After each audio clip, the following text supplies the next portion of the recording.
Good morning. My name is Remy, and I'm your host at Rent Free Finance. Today, we are just going to go over some of the bank accounts, some of the advantages, disadvantages, and then some things to be wary about. The reason I'm doing this for today is just for people to understand banks and how they work, and just to, make you decide what bank account is best for you. So I'm going to go over that, and I hope that you guys like the video. If you guys like the video, then like it. Duh. But yeah, we're just going to go over some of the accounts, so on and so forth, advantages, disadvantages, and then some things to be wary about. If you guys enjoy this kind of video, please subscribe, and let's get right into it. So, starting with the checking account. The checking account is your daily spending account. That's where money goes in, that's where money goes out. This is an account that's very liquid. This is an account where, money moves in seconds. So some of the advantages with it is that it's your spending account. This is where you pay your bills, your utilities, so on and so forth.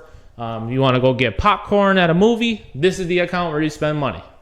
If you want to, buy OnlyFans, this is where you do it. And then, another advantage is with the direct deposit. Usually your employer asks if you want to set a direct deposit instead of getting a check in the mail. So with this account, you're able to do it. Some places do it for the savings account too, but I would say a lot of employers usually use one direct deposit, and it usually just goes into the checking account. Next, the savings account. You earn interest while you're saving, and this is a non-spending account, meaning that this is more of an account that you save in case of emergencies, in case you want to go on vacation to Honolulu or Thailand, or, you want to go pay for your kids' education, or, save for a very good bottle of Hennessy. Whatever you decide to save your money on, this is where it goes.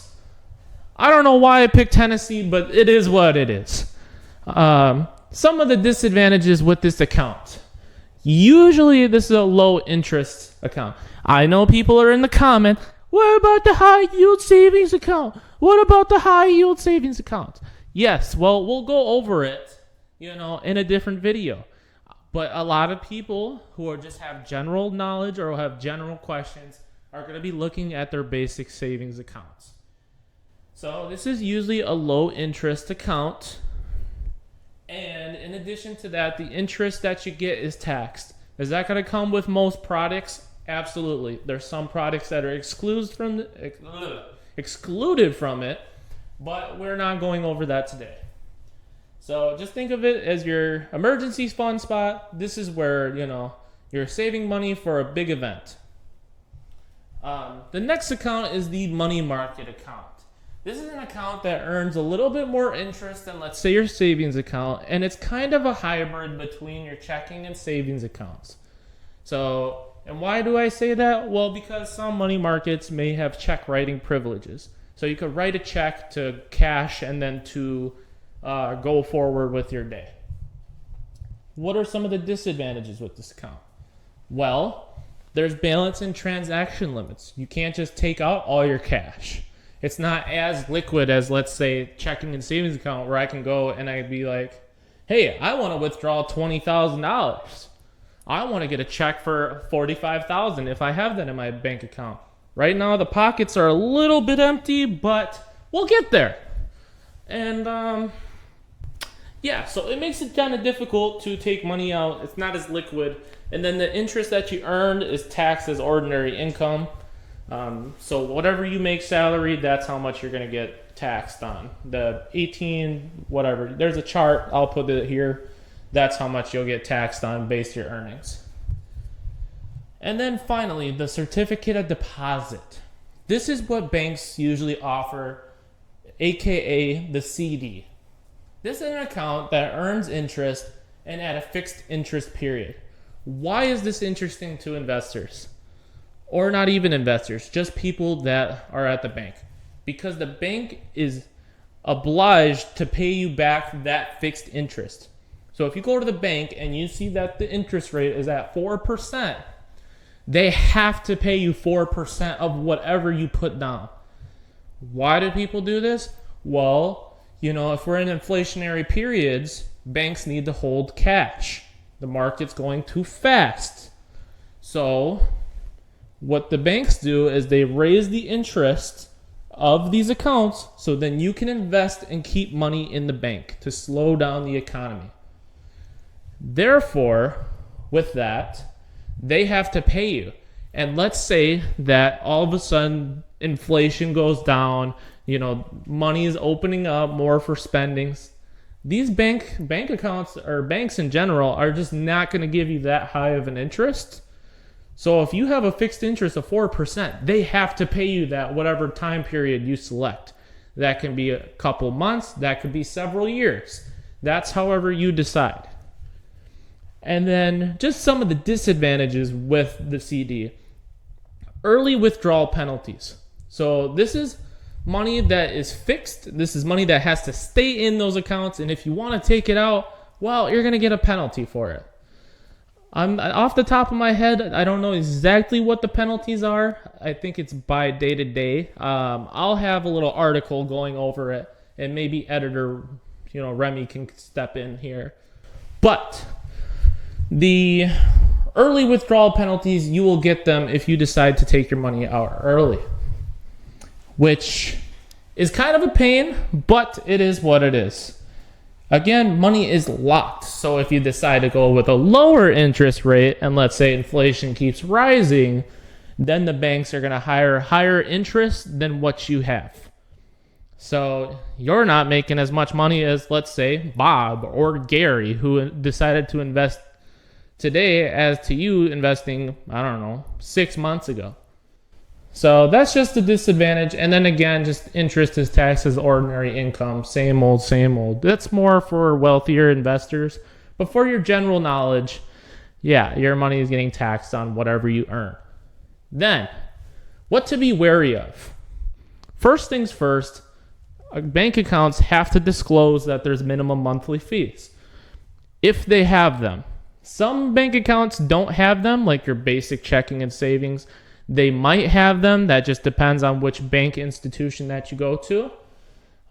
Usually have to keep a certain amount in there.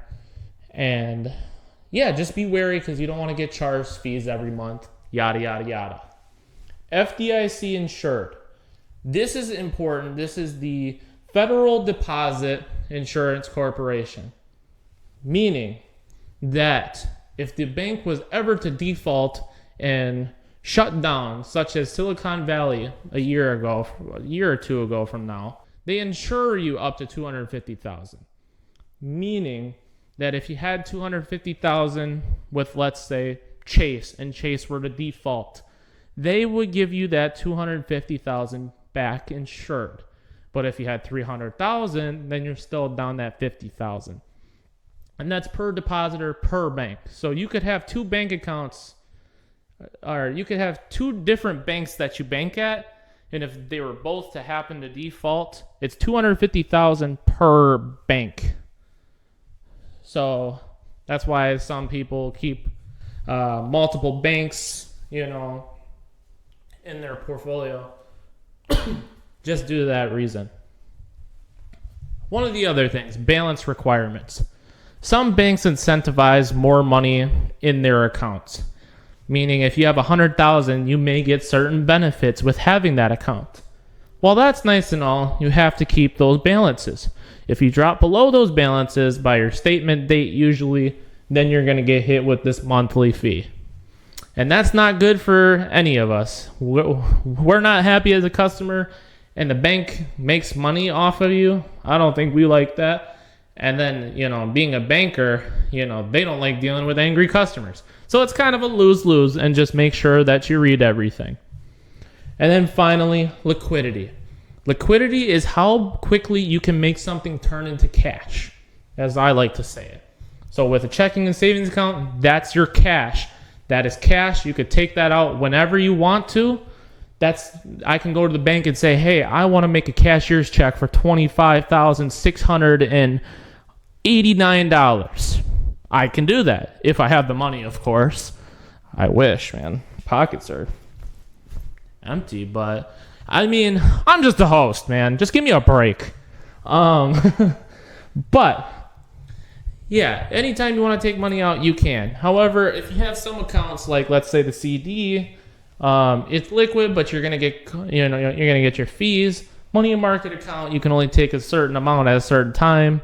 And another good example is like brokerage accounts. I'll just go into the basics. If you buy a stock and you want to sell the stock, you sell that stock, you put the trade in. Let's say I place the trade in on Wednesday.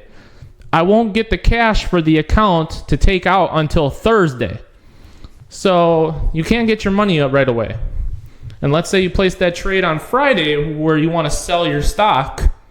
Well, it's the next business day when you get your cash. So you're not getting it Saturday or Sunday. You're waiting till Monday to get your cash.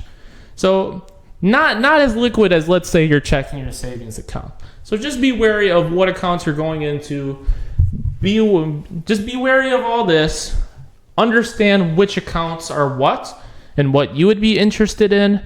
And make sure that you consult with usually a financial professional before you do any of this, because I can't give you financial advice like that, but I can just tell you what accounts are what. So I want to thank you guys for watching this video. I really appreciate everything. And then finally, just for the quote of the day is by Aesop Fable. I've been reading that book a lot, where much wants more loses all. So people with greed, people who want to make more money, more and more and more, end up losing all. Either that's fame or fortune or however.